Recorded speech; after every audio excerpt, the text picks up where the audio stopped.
Hello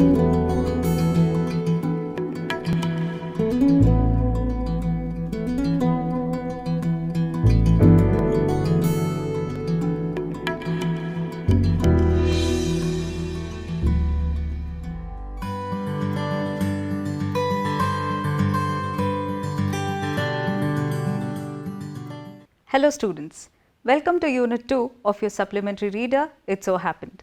In our previous lesson, we enjoyed listening to a fable, and in the current lesson, it's completely contradictory. As in, we take a completely different toll about what we are going to learn in this chapter. Can you guess how?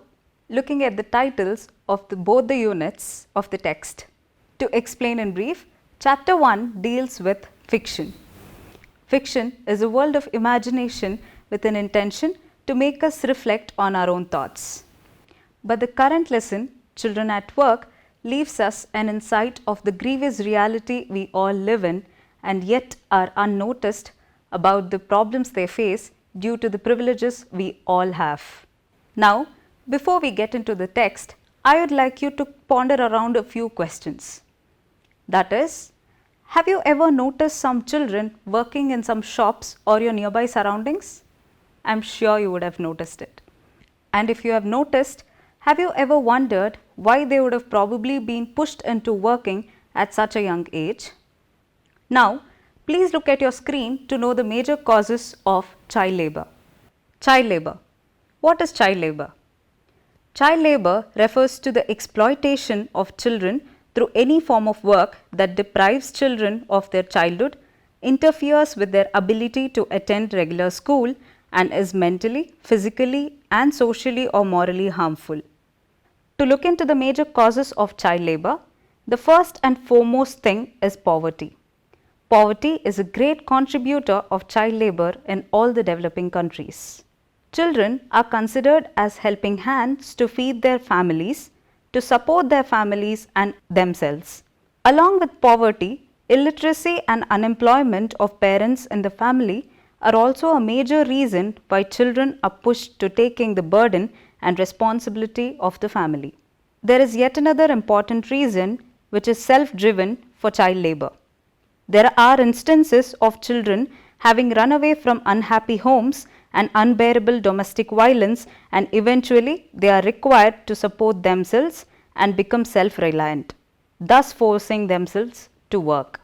Such is the case with Velu, a 11-year-old boy who runs away from an unhappy home. In the part 1 of our text, we learn that the whole story happens in and around Chennai, and that Velu is an outsider who is completely new to the city. Here, Velu lands up in Chennai after wandering for about 6 hours before boarding the train without a ticket.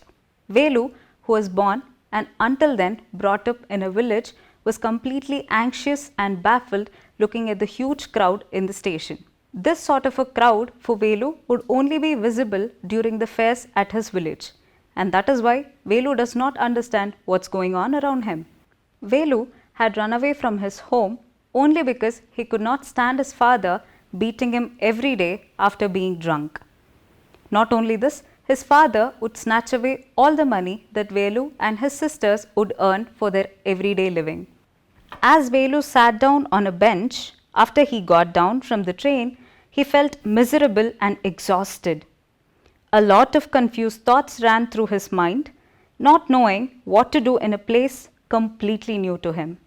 That is when a girl of his age, wearing a banyan and carrying a huge sack on her back, understood Velu's plight and offered him to find some food.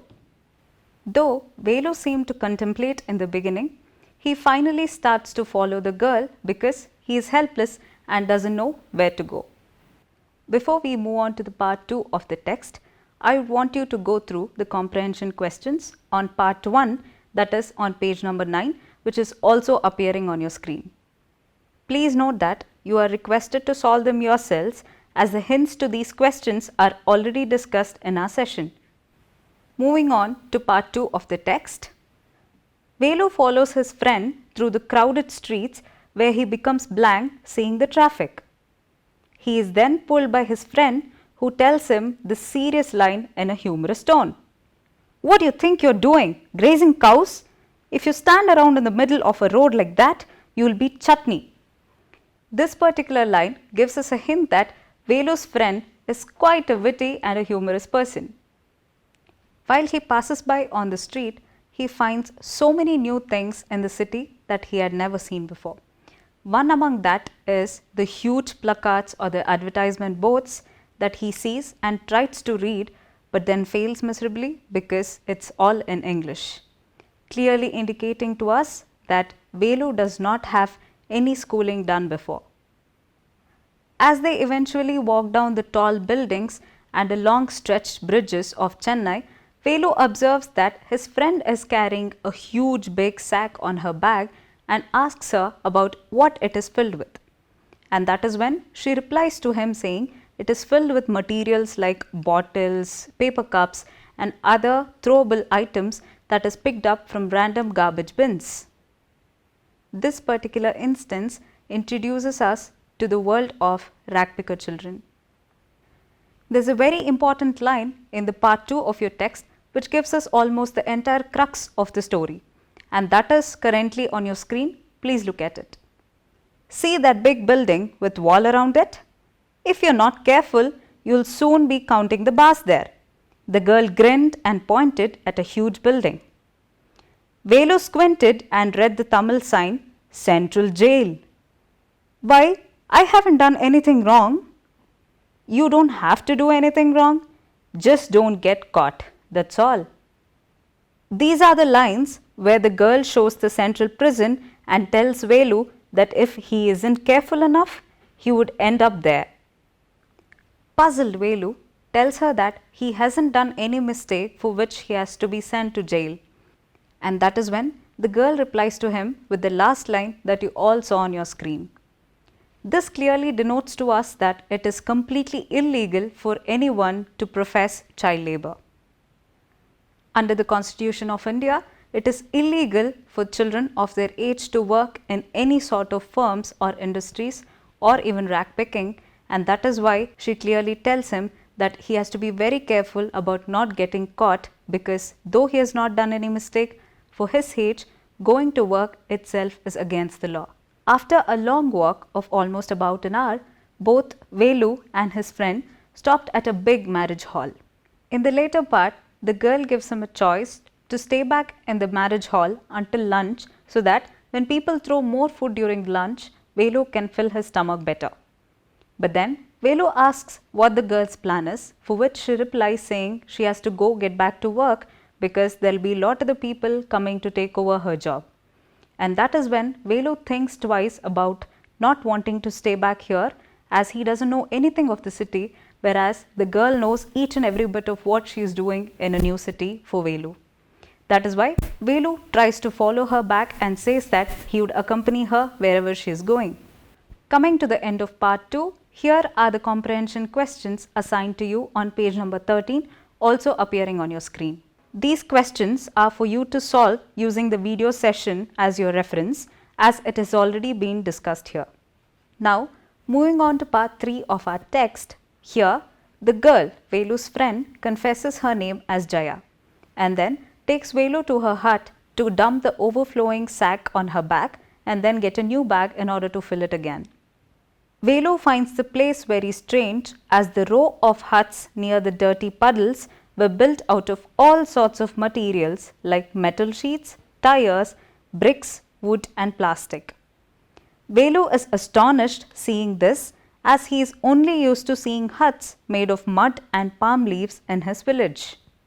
Jaya then dumps all the materials collected by her in front of the house and then empties the sack in order to take another sack to collect more materials. She also handovers one of an empty bags to Velu, saying, "You also have to collect some of the materials like I do." Velu innocently replies to this context, asking Jaya if there are any farms for him to work in the city, because Velu is only used to working on farms in his village. For this, Jaya laughs at him and says that there are no farms or farmers in the city, rather they are all just rag pickers. This line particularly emphasizes to us about the work or the sort of job these children are put into. and look at the line popping out on your screen which emphasizes the job of these children. Velu gets puzzled about what to be done with the collected material of waste which he has never heard before. Velu is thinking whether this can be a job at all. That is when Jaya tells him that they do not collect the waste without a purpose. They collect all the waste which is recyclable, that is materials like bottles or paper cups, and put it together in front of Jam Bazar Jaggu. That is a person who collects all the waste materials in the city and then takes it to the factory for recycling. When handed over the bag to collect some materials from the garbage, Velu is completely hesitant in the beginning. But later on, Velu cleverly thinks that he has to sustain with the job that he has at the moment, and he is definitely grateful to Jaya who has showed him a pathway in the new city. So, he takes up the job until he finds a better job and starts doing it along with Jaya. We have now come to the end of the lesson, leaving you behind some comprehension questions to be solved on page number 15. As the other questions also are being told to you, this is already been discussed in your session, and I would like you to use this as reference in order to solve these questions appearing on your screen. Now that we have gone through some of the harsh and grave realities of our society, here is something for you to think and be aware of and also act upon as responsible citizens and also children of our country. We all are indeed very privileged, aren't we? Child labour deprives children of their beautiful childhood and also their right to education. The experiences that we all have had will probably never be felt by many children in our country right now. And this is why it is all of our responsibility to stop child labour wherever you witness it. If this is not stopped, it will reinforce intergenerational cycles of poverty. And that is why we all have to be responsible in order to stop it when we witness it. Children, I hope you all had an enjoyable and a productive session. Thank you.